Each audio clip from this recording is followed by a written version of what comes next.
আমার ভাইরা গভীর মনোযোগ দিয়ে দেন। আল্লাহ বলেন আতিউল্লাহ ওয়া আতিউর রাসূল। আল্লাহ বলেন ইমানদারেরা তোমরা আল্লাহ এবং রাসূলের আনুগত্য করবে। গভীর মনোযোগ দিয়ে দেন মুসলমান।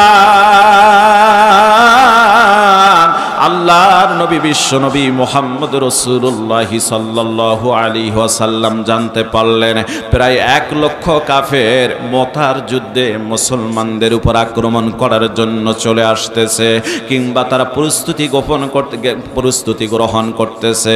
বিশ্ব মানবতার মুক্তির দিশারি সাইয়্যিদুল আম্বিয়া শাফুল আম্বিয়া খাতামান নবীন ইমামুল মুরসালিন নবী আমার অল্প কিছু সাহাবী মতান্তরে 10,000 সাহাবীদেরকে একটা প্রস্তুতি গ্রহণ করার জন্য চিন্তা করলেন। এর ভিতরে কিছু সাহাবীদের নিয়ে বসলেন এই যুদ্ধে পরিচালনা করার জন্য। আমার ভাইরা আল্লাহর নবী ডাক দিয়ে বললেন আমার সাহাবীরা এই যুদ্ধে আমি আল্লাহর নবী তোমাদের ঘোষণা করে দিচ্ছি, এই যে আমার পালিত পুত্র যায়েদ ইবনে হারেসা, এই যায়েদ বিন হারেসা হবে প্রথম সেনাপতি। যায়েদ বিন হারেস যদি শাহাদাত বরণ করে ফেলে তাহলে তারপরে এই ইসলামের পতাকা দ্বিতীয় একজন সেনাপতি গ্রহণ করবে, যার নাম হবে জাফর ইবনে আবু তালেব। জাফর ইবনে আবু তালেব যদি শাহাদাত বরণ করে ফেলে ইসলামের পতাকাটা গ্রহণ করবে আব্দুল্লাহ ইবনে রাওহা রাদিয়াল্লাহু তাআলা। আব্দুল্লাহ ইবনে রাওহাও যদি শাহাদাত গ্রহণ করে তাহলে ইসলামের পতাকা তোমাদের ভিতরে থেকে যাকে মনোনীত করলে ভালো হয় তোমরাই নিয়োজিত করে একজনের মনোনীত করে সে সেনাপতির দায়িত্ব পালন করবে। এর দ্বারা পরিষ্কার বোঝা গেল মুসলমান এই 3 জন সাহাবী বুঝতে বাকি আর রইল না। একটা যুদ্ধে মুসলমানেরা সেনাপতি লাগে একজন, আল্লাহর নবী সেনাপতি তৈরি করলেন, নাম ঘোষণা করলেন। 3 জনের নাম ঘোষণা ছাড়াও একজনের সম্ভাব্য তালিকা দেয়া হলো। এর দ্বারা পরিষ্কার এই 3 জন সাহাবী বুঝতে পারলো এই যুদ্ধে আমরা কেউ ফিরে আসব না, আমরা শাহাদাতের অমিয় সুদা পান করে আল্লাহর জান্নাতে চলে যাব। জোরে বলেন সুবহানাল্লাহ, আল্লাহু আকবার। যুদ্ধে সেনাপতি লাগে কয়জন? ঘোষণা হয়েছে কয়জন? তারপরও আরেকজনের নাম সম্ভাব্য রয়েছে। তাহলে কি এই 3 জনের বোঝার বাকি আছে? এ ভাই কথা বলেন, বোঝার বাকি আছে? এরা জানে যে আমরা আর বাঁচবো না, কিন্তু আমার ভাইরা আমরা শাহাদাত বরণ করব। ওদের সামান্য কোনো মনের ভিতরে দুশ্চিন্তা নাই। রসুল বললেন সাহাবা আজমাইন তোমরা একটু বাড়িতে যাও, গিয়ে একটু বাড়ির থেকে তোমরা একটু অনুমতি নিয়ে আসো, মানে অনুমতি তো না, বিদায় নিয়ে আসো। কি নিয়ে আসো?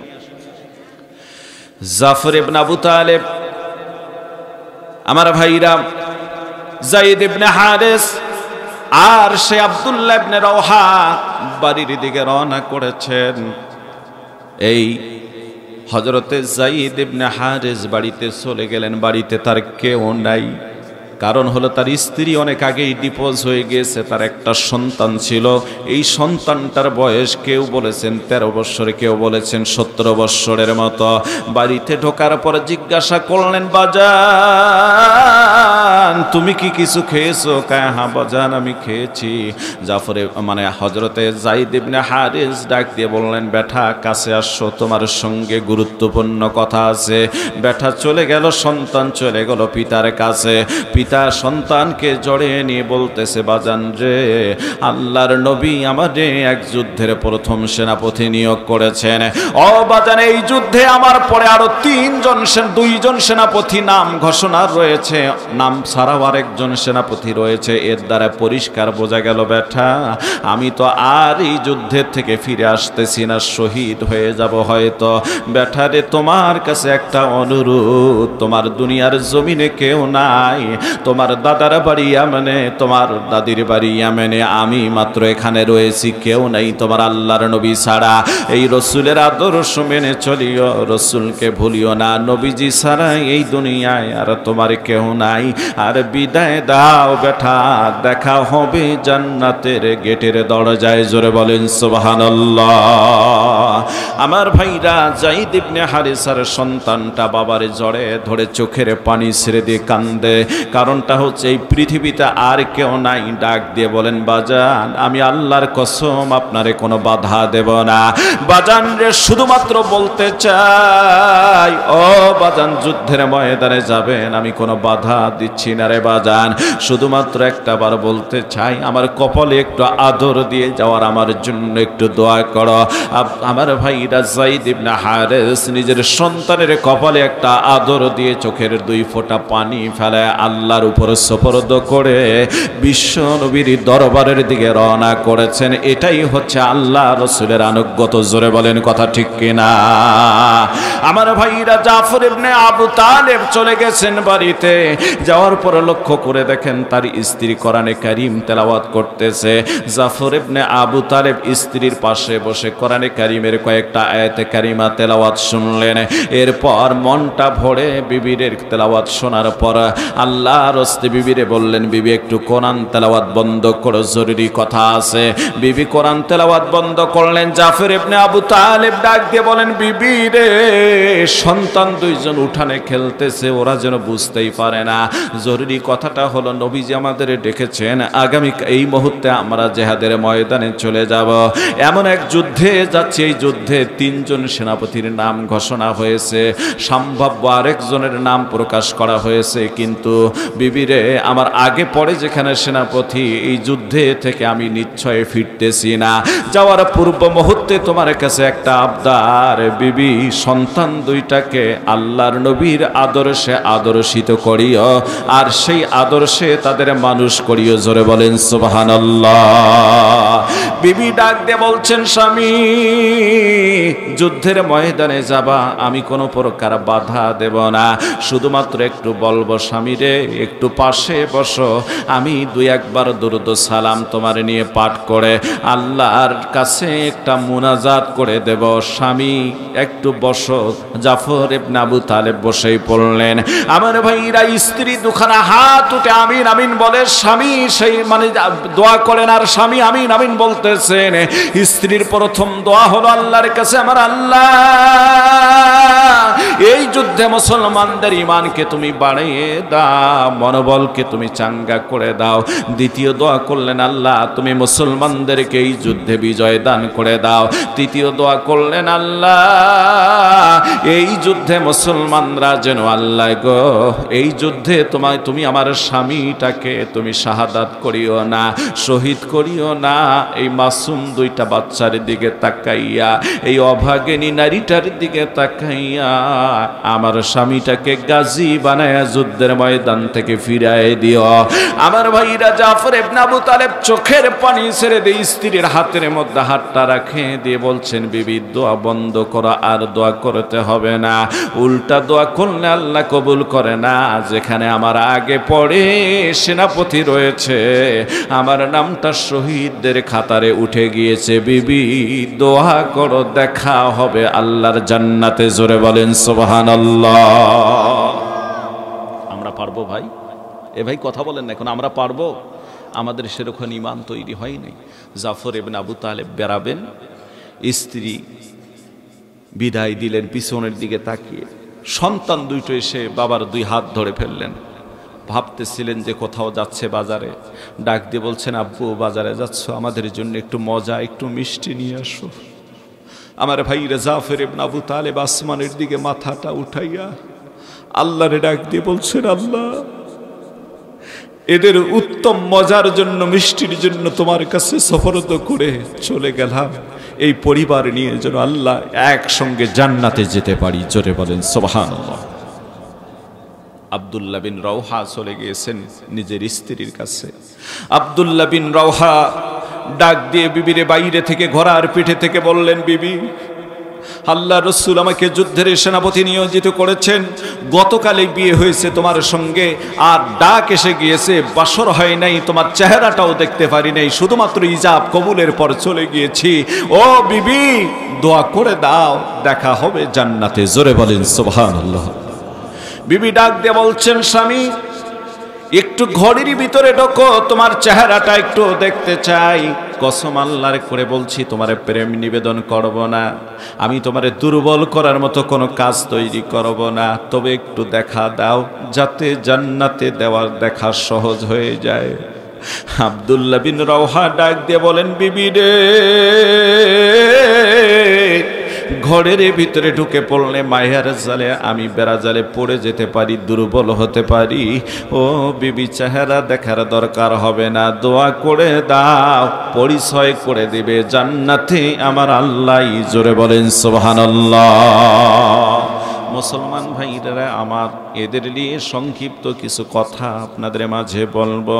তার আগে একটা কথা আপনাদের মাঝে বলতে চাই, কষ্ট নিয়েন না আমার ভাইরা, বেশি লম্বা করব না। ঘড়ির দিকে খুব বারবার দেখতেছি, আপনার দিকে একটা কথা বলে দিয়ে যাই। আজকে যে কোরআনে কারীমের মাহফিল, একটা পরিষ্কার কথা বলি, শুরুতে একটা হাদিস বলেছিলাম, উলামে হযরত উপস্থিত, হাক্কানি আলেম আমার ভাইরা, ওই হাদিসের মর্মটা আপনাদের মাঝে বলে দিয়ে যাব। হযরত আবু হুরায়রা থেকে হাদিসটা যেটা তেলাওয়াত করেছি, বর্ণিত হাদিস, এই হাদিসটার একটা আমল আছে, আপনাদের বলে দিয়ে যাব। ওই আমলটা যদি কোনো মানুষ 100 বার পাঠ করে, তার জীবনের গোনাহ যদি সাগরের ফেনা পরিমাণও হয়ে যায়, আল্লাহ রব্বুল আলামিন ওই পাপিষ্ঠ বান্দাকে মাফ করে দিবেন। জোরে বলেন সুবহানাল্লাহ। এটা সর্বশেষ বলে দিয়ে যাব। আর একটা কথা বলে দিয়ে যাব আমার ভাইরা, হযরতে বাইজিদ বুস্তামি রহমতুল্লাহ আলাইহি একবার দেখলেন মরণ হয়েছে, আল্লাহর কাছে কি নিয়ে তিনি উঠবেন, এই চিন্তা চেতনা করে একটা জিনিস পেশ করলেন, সেখানেও ত্রুটি ধরা পড়ল। তিনি কান্নায় ভেঙ্গে পড়লেন, আমি বুঝি জান্নাতি হব না, আমি বুঝি জাহান্নামে চলে যাব। আমার আল্লাহ ডাক দিয়ে বলেন, বাইজিদ, আমি আল্লাহ তোমার এলেম দিয়েছি জাহান্নামে দেওয়ার জন্য নয় রে বাইজিদ, তোমার এলেমের কারণে বহু মানুষ আলোর দিশা পেয়েছে, পথের দিশা পেয়েছে। ও বাইজিদ, তোমাকেও আমি আল্লাহ মাফ করব, তবে বাইজিদ রে, কোন আমলের কারণে তোমারে মাফ করব তুমি নিজেও হয়তো জানো না। জীবনের এমন একটা ছোট্ট আমল তুমি করেছো, তোমার কাছে সেটা তীক্ষ্ণ ছোট হতে পারে, কিন্তু আমি আল্লাহর কাছে অনেক দামি হয়েছে। ওই ওসিলায় আমি আল্লাহ তোমার নাম সেই দিন জান্নাতি করে রেখেছি। জোরে বলেন সুবহানাল্লাহ। কোন কারণে তিনি জান্নাতি হলেন, এই কথাটাও পাশাপাশি আপনাদের মাঝে বলে দিয়ে যাব। আমার ভাইরা, এই দুইটা মারাত্মক কথা বলে দিয়ে যাব। কয়েকদিন আগের ঘটনা, অক্টোবরের 29 তারিখের মাহফিল ছিল আমার ভাইরা। অক্টোবর মাসের 29 তারিখ মাহফিল আমাদের জেলায় রৌমারী থানায় কাইমটাপুসর নুরানি হাফিজি একটা মাদ্রাসায় মাহফিল। ওই মাহফিলে চলে গেলাম। মাহফিলের পূর্ব মুহূর্তে ওনারা বললেন, হুজুর, আমাদের এখানে 40 থেকে 42 বছর আগে, মতান্তরে 45 বছর আগে একটা নদী ছিল। ধারণা করা হচ্ছে সেই নদী যখন শুকিয়ে গিয়েছে, নদীতে একটা কোরআনে কারীম ভেসে সে বালুর মধ্যে চাপা পড়ে গিয়েছিল। এখন কবর খনন করতে গিয়ে 42 বছর পূর্বে কবর খনন করতে গিয়ে একটা কোরআন আমরা পেয়েছি, যে কোরআনটা ধারণা করা হচ্ছে যার ছাপা এবং লেখাগুলি আজকার নয়, মনে হচ্ছে সেই 42 বছরের আগের কোরআন, কারণ বর্তমানের ছাপার সাথে মেলে না। এগুলি 42 বছর মাটির ভিতরে থাকার পরও বলছে, হুজুর, একটা অক্ষর নষ্ট হয় নাই। আপনি চাইলে ওয়াজ শেষে এই কোরআনটা দেখে যেতে পারবেন। জোরে বলেন সুবহানাল্লাহ, আল্লাহু আকবার। আমার ভাইরা, সেই কোরআনের মাদ্রাসা আজকের মাহফিল, ঠিক না ভাই? এই কোরআন যতদিন জিন্দা আছে ততদিন মানুষের ইলম থাকবে, ততদিন মানুষ একটা বরকতময় থাকবে। আমরা কিন্তু শেষ জামানার দিকে চলে আসছি। আল্লামা কামাল উদ্দিন দাইমি রহমতুল্লাহ আলাইহি মিশরের একজন বড় আলেম, আজ থেকে 850 বছর আগে একটা কিতাব লিখে গিয়েছেন। আর সেই কিতাবের ভিতরে তিনি শুরুতে মুকাদ্দমার ভিতরে কয়েকটা হাদিস নিয়ে এসেছেন। তার ভিতরে একটা কথা বলেছেন, ওয়ায়াকুলুল হাদিদ, তিনি বলেছেন কিয়ামতের পূর্ব মুহূর্তে আখিরি জামানা যখন আসবে, লোহা কথা বলবে। লোহা কি বলবে ভাই? এই আমার দিকে তাকান, লোহা কি বলবে? সাহাবা আজমাইন এই বিষয়গুলি প্রশ্ন করতেন না, আমার না সাল্লাম না, তারা ঈমান এনেছে, স্যালেন্ডার করেছে, মেনে নিয়েছে। আর আমরা হলে একটা হাদিস শোনার পর এটাকে লজিক দাঁড় করি, থিতিস করি, এটা কি কতটুকু সত্য হবে, কতটুকু কি হবে, যৌক্তিকতা কতটুকু আছে এই হাদিসের। তারা কিন্তু এটা করে নাই, সেই সময় কোনো প্রশ্ন তারা করেন নাই সাহাবা আজমাইন। আমার ভাইরা, আজকে সেই 1400 বছর পরে এসে, 1450 বছর পরে এসে বিশ্ব নবীজির হাদিস একদম প্রতিফলিত হয়ে যাচ্ছে। জোরে কোন সুবহানাল্লাহ। লোহা কথা বলে মানে, আজ থেকে 850 বছর আগে কি কোনো মোবাইল ছিল, টেলিফোন ছিল? 1450 বছর আগে ছিল না। টেলিফোন দিয়ে কথা বলেন, মোবাইল দিয়ে কথা বলেন, এখানে লোহা নেই? এ ভাই কথা বলেন না কেন? কম্পিউটার কথা বলতে আছে, আজকে লোহা আছে না, এটাই ব্যাখ্যা হচ্ছে এটাই যে আখিরি জামানা এসে গেলে লোহাই কথা বলবে। তিনি আরেকটা কথা বলেছেন, দূর নিকটবর্তী হয়ে যাবে। আজকে দূর নানা দিক থেকে নিকটবর্তী হয়ে গিয়েছে। আজকে সৌদি আরবে আগেও হজ করতে গেলে এই জাহাজে গেলে মাসকে মাস চলে গিয়ে হজ করত, এখন মাত্র কয়েক ঘন্টা গিয়ে পৌঁছে যায়। এ ভাই কথা বলেন না কেন? আমেরিকায় লোক রয়েছে, ভিডিও কলের ভিতরে 2 সেকেন্ডে লাইনে থাকলে দেখা যাচ্ছে এবং দূর নিকটে হয়ে যাচ্ছে।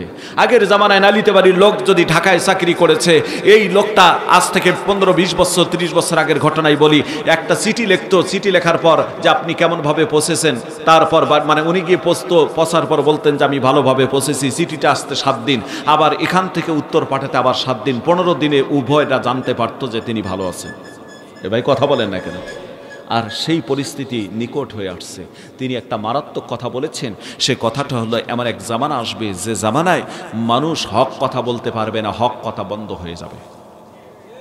এ ভাই আসে নাই, আসতেছে, হক কথা বন্ধ হয়ে যাবে। তারপর আফসোসের সাথে তিনি কথা বলেছেন, যেমন এক জামানা আসবে মানুষ নামাজ পড়বে বটে, কিন্তু মানুষের ঈমান থাকবে না। কি থাকবে না? নামাজ পড়বে বটে, মানুষের ঈমান থাকবে না। বহু মানুষ নামাজ পড়ি বটে, মূলত তাদের ঈমানই নাই। এ ভাই কথা বলেন না কেন? ঈমানে নেই। বলতে পারেন হুজুর এত কঠিন কথা বললেন। কঠিন না, সম্মানিত ভাইরা গভীর মনোযোগ দিয়ে দেন। সালাউদ্দিন আইয়ুবী রহমাতুল্লাহ আলাইহি, সুলতান সালাউদ্দিন আইয়ুবী রহমাতুল্লাহ আলাইহি যখন নাকি তিনি বাইতুল আকসাকে একবার সেই ইহুদিদের কাছ থেকে যুদ্ধ করে মুক্ত করেছিলেন, তখন ফিলিস্তিনের মুসলমানরা ছিল সকলে খুশি আনন্দিত, কিন্তু সুলতান সালাউদ্দিন আইয়ুবী রহমাতুল্লাহ আলাইহির মনটা ছিল অত্যন্ত ভারাক্রান্ত। তার সাথীরা, তার মন্ত্রী এমপিরা প্রশ্ন করলেন, সুলতান সালাউদ্দিন আইয়ুবী রহমাতুল্লাহ আলাইহি আপনি কেন হাসতেছেন না? আপনি এত মনটা খারাপ কেন, এত কষ্টের ভিতরে কেন আছেন? সুলতান সালাউদ্দিন আইয়ুবী রহমাতুল্লাহ আলাইহি বলেছেন, যাহা বাইতুল আকসা দখল হয়েছে মুসলমানদের কবরে আসছে বটে, তবে এটাই স্বাভাবিক। এখনো এই ফিলিস্তিনের জমিনে বহু ইহুদিদের দালাল রয়েছে, বহু ইহুদিদের দালাল যারা এই সমাজের ভিতরে রয়েছে, এই দালালদেরকে যতক্ষণ পর্যন্ত চিহ্নিত করা হয় নাই ততদিন পর্যন্ত আমি শান্তি পাবো না। কারণ এই দালাল যদি চিহ্নিত করা না হয় তাহলে আবারও এই ফিলিস্তিনের বাইতুল আকসা ইহুদিদের কাছে চলে যাবে। তখন তার কথায় কেউ গুরুত্ব দেয় নাই। তিনি একটি গোয়েন্দা বিভাগ বাহিনী গঠন করে ইসরায়েলের যে সমস্ত ইহুদিরা বন্দী হয়েছিল তাদেরকে, আমার ভাইরা, তাদের দ্বারা নির্মাণ্ডে নিয়ে তাদের দ্বারা গোপন কিছু তথ্য, শর্ট কথা, কোট কথা শিখে নিয়ে এগুলি ট্রেনিং দিয়ে এই গোয়েন্দা বিভাগকে লাগিয়ে দেওয়া হলো। বিভিন্ন মসজিদের ইমামদেরকে, বিভিন্ন মসজিদে নামাজ পড়ল, নামাজ শেষে ইমাম সাহেবদের সঙ্গে কোট কথা দিয়ে কথা বলল। যারা কোট কথায় কথা বলতে পারছে, বুঝতে পারছে যে এটাই তারা, কারণ কোটে কথা বললে যে ইমাম ছিল ইহুদির, সে বুঝতে পারছে যে এটা আমারই লোক, আর এও বুঝতে পারছে আমার লোক, যার কারণে ফ্রি হয়ে যাইতো। মদের আড্ডা চলতো নামাজের পর। এইভাবে একজন নয়, দুইজন নয়, প্রায় 3000 আলেমদেরকে গ্রেফতার করে নিয়ে এসে সুলতান সালাউদ্দিন আইয়ুবী রহমাতুল্লাহ আলাইহি ফাঁসির কাস্টে ঝুলাইছিলেন।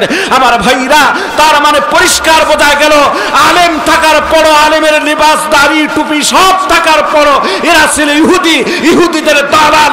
আজও আমাদের ভিতরে কিছু আলেম রয়েছে এরকম, এরা ইহুদিদের দালালে পরিণত হয়েছে। যেরকম কথা ঠিক কিনা? কথা বলেন না? কষ্ট হচ্ছে? দেখবেন বাইরে কোনো মুসলমান যদি আক্রমণের শিকার হয়ে যায়, এরা, আমরা যদি এখান থেকে একটু স্লোগান তুলি, মিছিল করি, মিটিং করি, একটু মানববন্ধন করি, কিংবা একটু আমরা প্রতিবাদ করি, ওরা কয় কোথায় কি ঘটছে তোমরা বাংলাদেশে চিল্লাও কেন? এই ভাই কথা বলেন না কেন? আমি বলবো না ইসরায়েলের দালাল। সম্মানিত ভাইরা, সাবধান হয়ে যান, জাতি বুঝতে পারতেছে তোমাদের গোমর।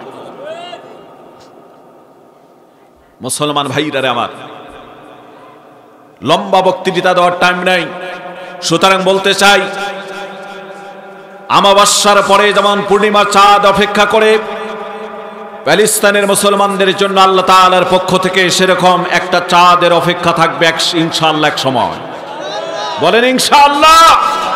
আল্লাহ রাব্বুল আলামিন যারা সেই প্যালেস্তাইনের জমিনে মাহমুদ গজনবী রহমতুল্লাহ আলাইহির মতো একজন আবার সিপাহে সাহারা পাঠিয়ে দেন। আল্লাহ যেন সালাউদ্দিন আইয়ুবীর মতো একজন ব্যক্তি পাঠিয়ে দেন। আল্লাহ যেন প্যালেস্টাইনের জমিনের মধ্যে আল্লাহ যেন আবারও সেই খালিদ বিন ওয়ালিদের বিশ্বজয়ী যোদ্ধা খালিদ ইবনে ওয়ালিদের মতো একজন ব্যক্তি পাঠিয়ে দেন। তারিক বিন জিয়াদের মতো একজন ব্যক্তি পাঠিয়ে দেন। আল্লাহ যেন বীর হামজার মতো একজন ব্যক্তি পাঠিয়ে দেন। আল্লাহ যেন হযরতে সেই খাব্বাব রাদিয়াল্লাহু তাআলা আনহুর মতো একজন ব্যক্তি পাঠিয়ে দেন। আল্লাহ যেন সেই জমিনের জন্য আর একজন সিপাহি সারা পাঠিয়ে দেন। বলুন আমিন, বলুন আমিন। সম্মানিত ভাইরা, কষ্ট হচ্ছে, মানুষ এমনিই কম, এজন্য আপনাদের বেশি কষ্ট আমি দেব না। আলোচনা করার কথা ছিল অন্য, কিন্তু সেদিকে যাইনি। একটা সূরা ধরে একটু তাফসীর করার কথা ছিল, কিন্তু আমি ভাবলাম লোকও ভালো বেশি না, আমি ওই দিকে গেলে সময়ও লাগবে বেশি, ওদিকে না গিয়ে আজকে শর্ট করেছি। 8 তারিখের মাহফিল আছে, সম্পূর্ণ নতুন কথা পেশ করব। ওই যে এখানে কোথায় যেন ইসমাইল ভাই একটা দাওয়াত দিয়েছে কোন মসজিদে, আপনারা যদি সম্ভব হয় আসেন। আশা করি একটু গ্রামের সাইডে হবে, লোক আশা করি ভালো হবে এবং হয়ও, কিন্তু এখানকার পরিস্থিতি ভিন্ন। তারপর আলহামদুলিল্লাহ আমি এসে যা দেখছি ওই সময় মনে হয়েছিল যে মাশাআল্লাহ, এইটা কোথায় আরেক জগতে আসছি। 20-25 জন মানুষও তখন সামনে ছিল, এখন তো ভরে গেছে মাঠটা কানায় কানায়, আলহামদুলিল্লাহ বলে। তো ওয়াদা দিয়েছেন শেষ পর্যন্ত, আমিও চাই আপনারা শেষ পর্যন্ত থাকবেন। আমিও আপনাদের মাঝে শেষ পর্যন্ত একটু সংক্ষিপ্ত আলোচনা করে আমরা মুনাজাত দেবো ইনশাআল্লাহ। দেখেন প্রায় 12টা বেজেই গেছে, আমরা কিন্তু শেষ পর্যায়ে চলে আসছি, কারণ বেশি কথা বলতে আজকে চাই নেই, এই জন্য বেশি কথা বলবো না। আমার ভাইরা, সেই কোরআনের পক্ষে একটু থাকবেন, এই কোরআনটাকে ভালোবাসবেন, এই দিনী প্রতিষ্ঠানগুলিকে ভালোবাসবেন। এই কোরআনের প্রতিষ্ঠানগুলি যতদিন আছে, জিন্দা কোরআনগুলি দুনিয়ার জমিনে যতদিন আছে, ততদিন পর্যন্ত আল্লাহ রাব্বুল আলামিন কিয়ামত নাযিল করবেন না। জোরে কোন কথা ঠিক কিনা? আমার ভাইরা গভীর মনোযোগ দিয়ে দেন। এইটা একটা কথা বলে দিয়ে যাই, এই পৃথিবীর জমিনে চলার গতিতে আপনি আমি কখন না জানি দুনিয়ার থেকে চলে যাই। তাই তো মাঝে মাঝে বলে থাকি, নদীর কুল ভাঙ্গে উকুল গড়ে, এই তো নদীর খেলা। সকাল বেলার ধনী রে তুই ফকির সন্ধ্যাবেলা। মুসলমান ভাইরা আমার, এগুলি দুনিয়ার রাজা বাদশাহ দিয়েও আমরা দেখতে পেরেছি। আমার এলাকায় একজন ব্যক্তি ছিল, চাচার মুখ থেকে বাবার মুখ থেকেও শুনেছিলাম, তারা বলেছিল সেই লোকটা অহংকার করে, আমার আল্লাহ আমাকে যে সম্পদ দিয়েছে আমি বসে খাবো, আমার নাতিরা ছেলে খাবে, নাতি খাবে, নাতির নাতিপুতিরা খাবে, আমার সম্পদ ফুরাবে না। কিন্তু এমন একটা পরিবেশ হয়ে গিয়েছে, ওই লোকটা মরার আগে ভিক্ষা করে মরেছে। আমার আল্লাহ করতে পারে কি পারে না? এই জন্য জীবন চলার গতিতে যতটুকু সম্ভব আমার ভাইরা নেক কাজ করবেন, শুধুমাত্র নেক কাজ করবেন। জানি না কোন কারণে আপনি জান্নাতি হয়ে যাবেন। মুসলমান ভাইরা আমার, বনি ইসরাইলের জামানা আপনারা জানেন, একজন বেশ্যা মহিলা, পতিতা মহিলা যাওয়ার পথে লক্ষ্য করে দেখে একটা কুকুর জিহ্বা বের করে পানির পিপাসায়, ক্ষুধার তাড়না পানির পিপাসায় সে মৃত্যুর শয্যায় সজ্জিত হয়ে যাচ্ছে। আল্লাহর বান্দির বড় দয়া হয়ে গেল, ওই আল্লাহর বান্দি বেশ্যা মহিলা কূপের মধ্যে থেকে যে কোনো কায়দায় পানি তুলে নিয়ে আমার ভাইরা ওই কুকুরকে পান করার কারণে কুকুর দোয়া করেছিলেন আল্লাহ তাআলার কাছে, আল্লাহ রব্বুল আলামিন তার জীবনের গুনাহগুলি মাফ করে দিয়ে ওই বেশ্যা মহিলাকেও জান্নাতি করে দিয়েছেন। জোরে বলেন সুবহানাল্লাহ। মুসলমান ভাইরা আমার, যে কথাটা বলতে চাইলাম, হযরতে জুনায়েদ বাগদাদী রাহমাতুল্লাহ আলাইহি একদিন স্বপ্ন যোগে আল্লাহর ওলি লক্ষ্য করে দেখতেছে, মানে হযরতে বাইজিদ বুস্তামি রাহমাতুল্লাহ আলাইহি স্বপ্নে দেখতেছেন, যে স্বপ্নে তিনি লক্ষ্য করে দেখতেছেন যে তার মরণ হয়েছে। আল্লাহ তাআলার কাছে কি পেশ করবেন তাই নিয়ে তিনি চিন্তিত হয়ে গেলেন।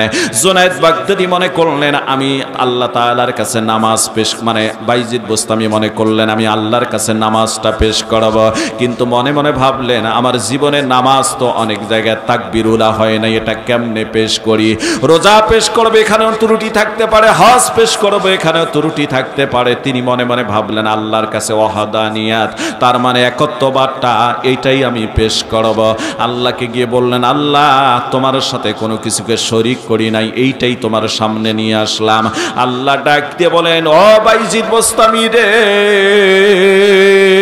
কোনো একদিন তোমার একজন হিতাকাঙ্ক্ষী লোক তোমাকে এক গ্লাস ঠান্ডা ঠান্ডা দুধ পান করাইছিল, আর ঠান্ডা দুধ তুমি খাইতে চাও নাই, তোমাকে জোর করে খাওয়াইছে। তারপরে দিন বয়ান করার সময় তুমি পেটে মুসরামুসরি করে ব্যথা তৈরি হয়েছে।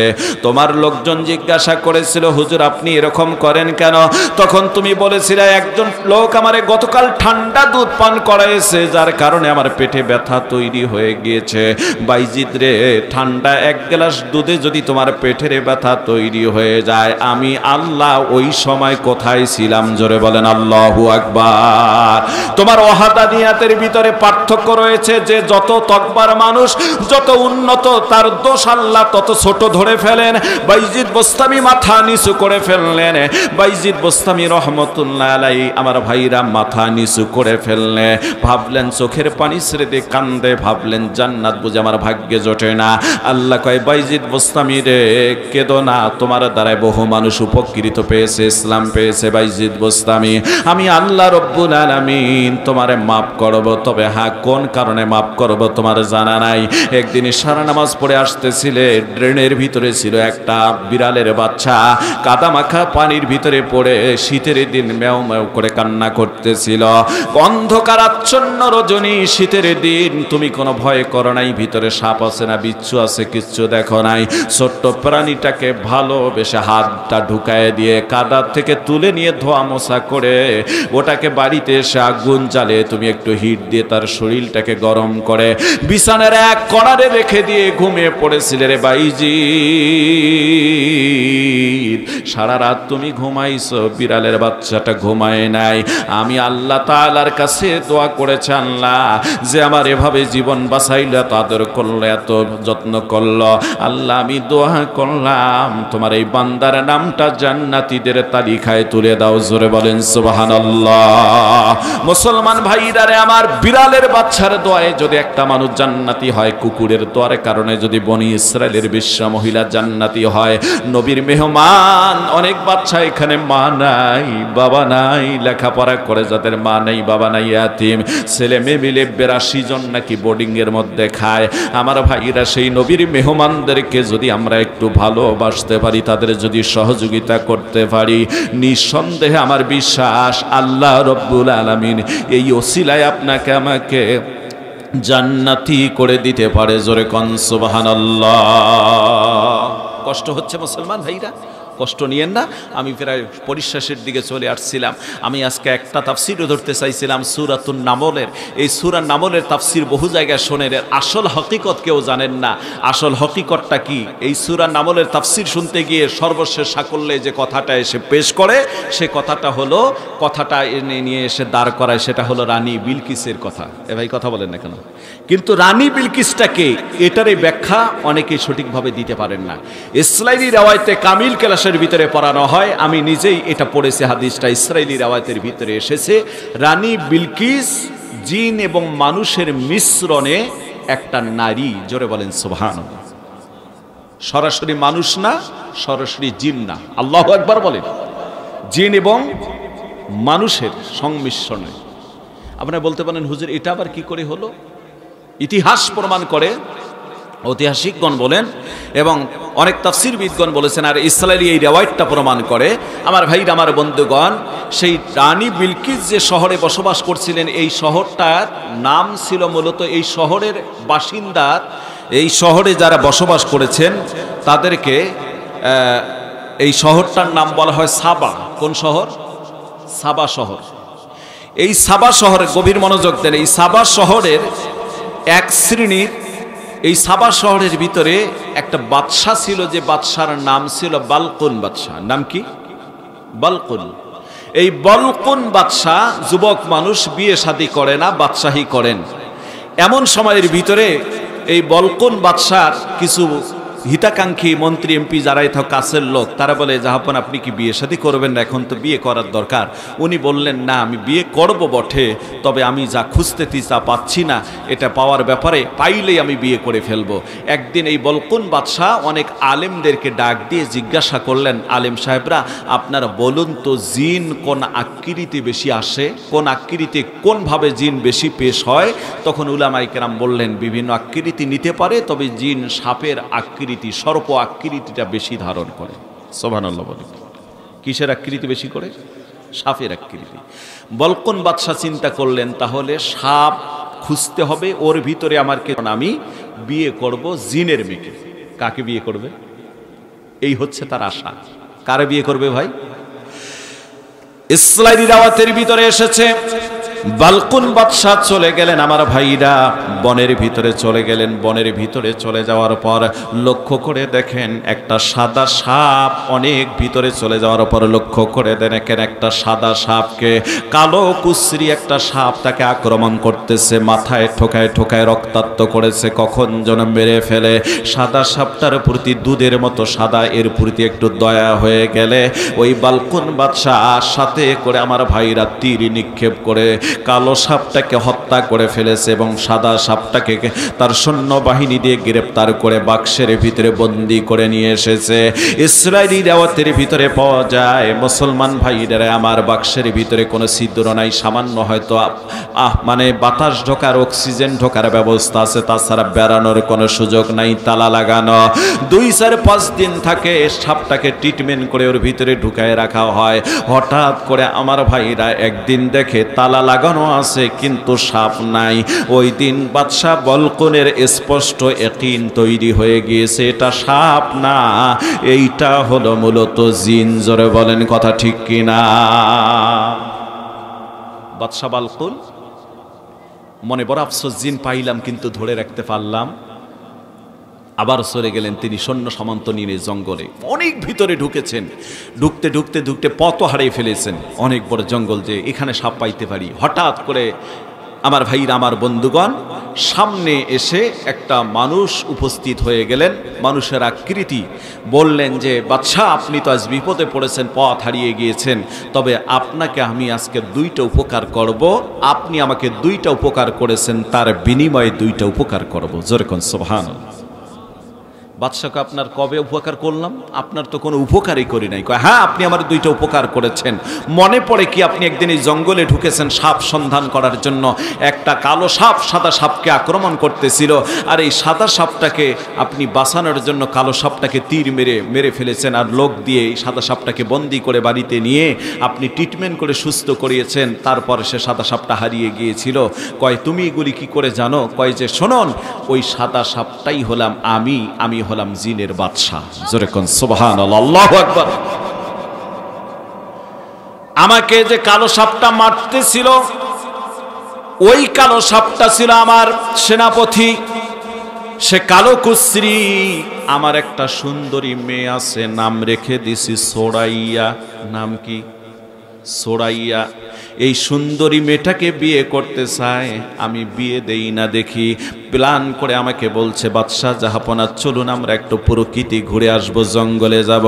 জঙ্গলের ভিতরে নিয়ে এসে আমাকে হত্যা করতে চেয়েছিল। তুমি যদি ঠিক সময়ের ভিতরে না আসতে, আমাকে হত্যা করে ওই সেনাপতি আমার মেয়েকে বিয়ে করত, রাজ্য নিয়ে নিত। তুমি আমারে হত্যা করে প্রাণ বাঁচাইছো, আর একটা কাজ করেছো, আমাকে সেবা করে সুস্থ করেছো। এই 2টা উপকারের বিনিময় আজকে তোমাকে আমি 2টা উপকার করব। জোরে বলেন সুবহানাল্লাহ, আল্লাহু আকবার। আমার ভাইরা, বাদশাহ বালকুন আশ্চর্য হয়ে গেলেন, মনে করলেন সুযোগ পাইছি, তার সুন্দরী মেয়ে আছে সোরাইয়া, 17 বছর বয়স। সুবহানাল্লাহ।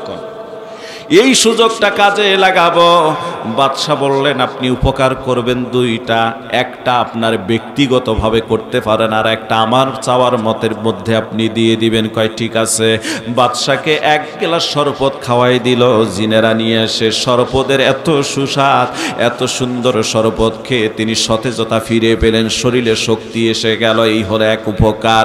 দ্বিতীয় উপকারের ব্যাপারটা বাদশাহ ডাক দিয়ে বললেন, এটা আমি আপনার কাছ থেকে চেয়ে নেব। আপনি ওয়াদা দিয়েছেন আমার 2টা উপকার করবেন, বলুন তো আমার উপকার আপনি করবেন কিনা? কয় হ্যাঁ করব। একটা হয়েছে, আর একটা আমার মতো আপনি রাখবেন কিনা? হয় করব। বলেন আপনি ওয়াদা ঠিক রাখবেন? কয় হ্যাঁ রাখব। আমার ভাইরা, বাদশাহ বলকুন ডাক দিয়ে বলতেছে, আপনার সুন্দরী মেয়ে সোরাইয়া, এই মেয়েটাকে আমি বিয়ে করতেছে, আমার সাথে বিয়ে দিবেন, এই দাবি আপনার কাছে, এই উপকার আমার করবেন, এই ওয়াদা আপনি পালন করবেন। বাদশার এই কথা শুনে জিনের বাদশা বাদশা ডাক দিয়ে বলেন, না না, তা হতে পারে না। তোমরা হলে মানব, আমরা হলাম জিন, তোমাদের ধর্ম একটা, আমার ধর্ম একটা, এটা কি করে হয়? এটা তো হতেই পারে না, এটা সম্ভব না। অন্য কিছু চাইতে পারো? কয় না, আমি অন্য কিছু চাই না, এটাই দিতে হবে। আপনি ওয়াদা খেলাপ করবেন নাকি?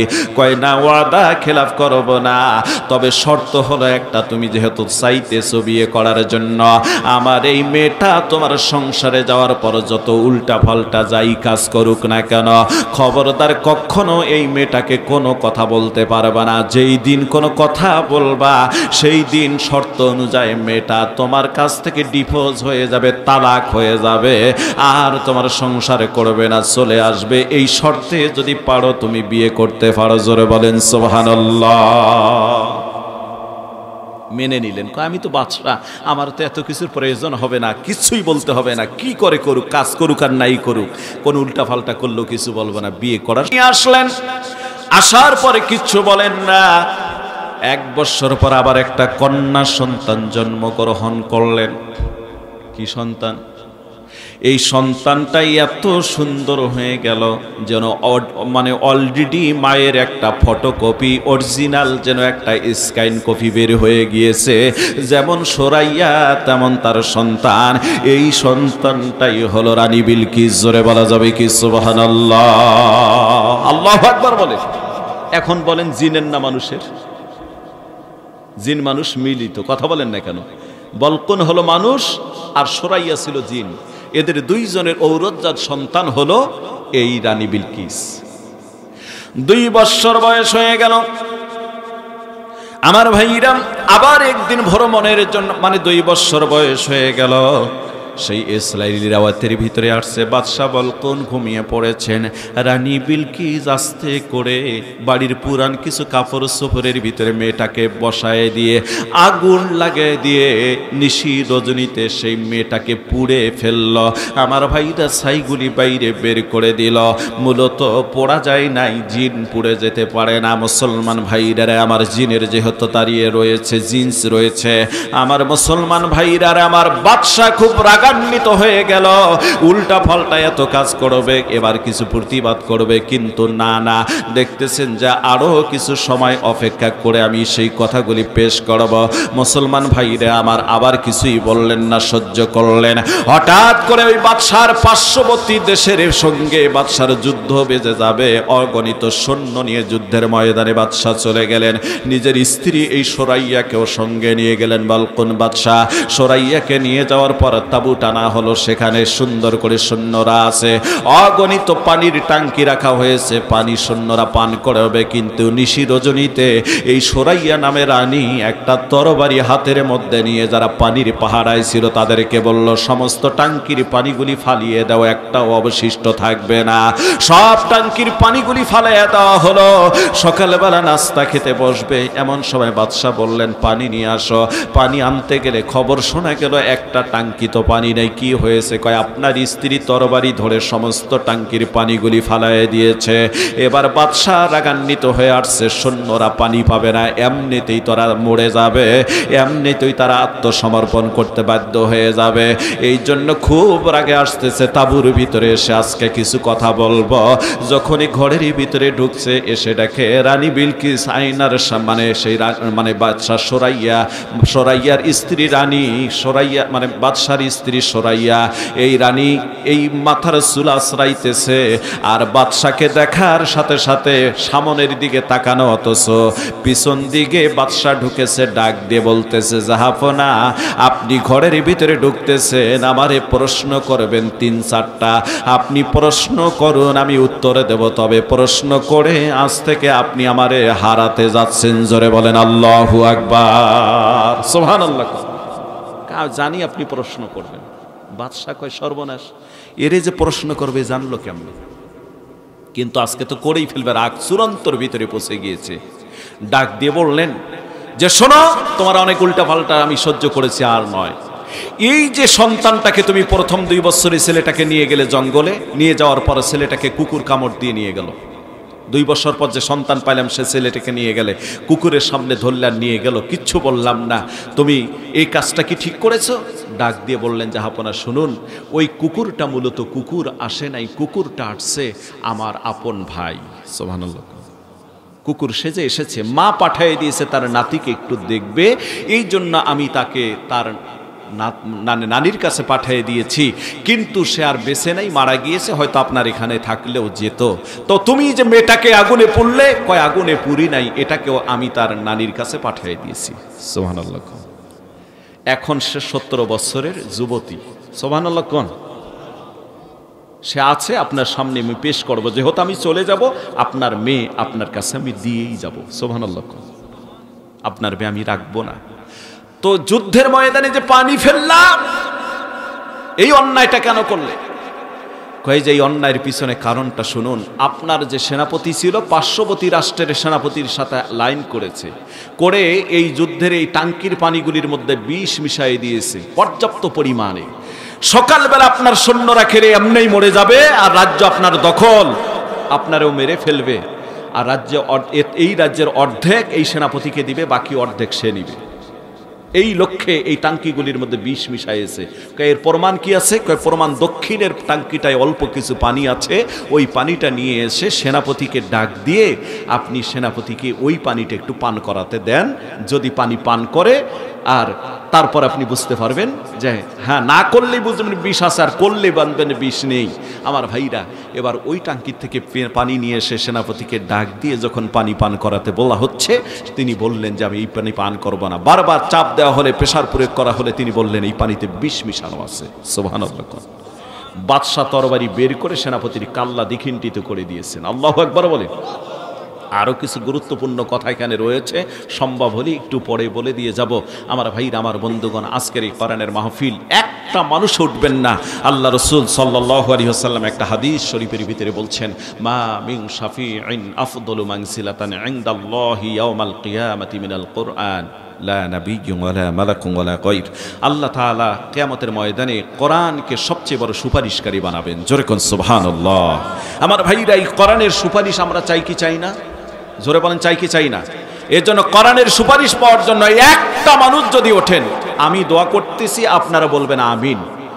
কোরআনের সুপারিশ পাওয়ার জন্য আপনি না দেন, আফসোস নাই, কিছু সময় বসে থাকবেন, আমি ওই আমলটা বলবো যে আমলটা করলে মানুষের জীবনের গোনা সাগর। আর সময় পাও নাই, স্বামী স্ত্রী নতুন বিয়ে করে খাইতে বসেছি, এই সময় ডিস্টার্ব দিতে এসেছো, বেরিয়ে যাও বেঠা, আমি যদি ঘর থেকে নামি ঘাত ধাক্কা দিয়ে তোমারে তাড়িয়ে দেব।